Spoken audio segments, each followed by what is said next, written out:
Complete forgiveness is not excusing what other people have done. It's not our responsibility to cover for the sins of other people. We don't need to look and point to situations or circumstances in an attempt to excuse away someone's behavior. Moses, as he was leading the Israelites through the desert toward the promised land, dealt with a nation that was murmuring, that was complaining, and that was difficult to deal with. In Numbers 14, we see a conversation that he has with God to where God finally begins to offer him a new deal. And if I'm paraphrasing, this is what God said to Moses, that these people that you're leading, they're not easy to lead. They're hard-headed. They're stubborn. They don't listen. They complain.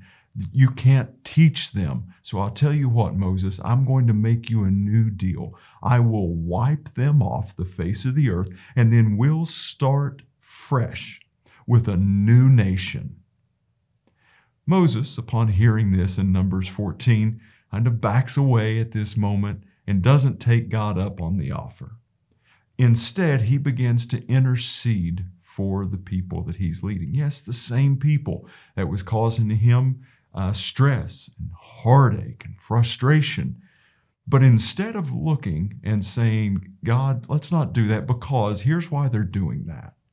They're in a new climate. They're in a new culture. They've never experienced this before. So let's just not do it because, they're experiencing all these new things.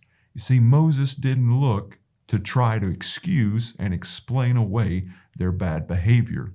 But what he did do was look towards God's character and appeal to God's grace, God's mercy, God's love, and God's forgiveness when he said that you have been just and faithful and have forgiven our sins all the way from the time that we've left Egypt to arrive at this place. So Moses asked God for his forgiveness based on his character and his love, and not on the excuses of the situation that the Israelites found themselves in, and God forgave them. So with you and I, as we forgive others, let's forgive from that same place that we see God forgiving the Israelites, not making excuses, not trying to rationalize or excuse away bad behavior, but simply forgive them, because that's the way that God has forgiven us.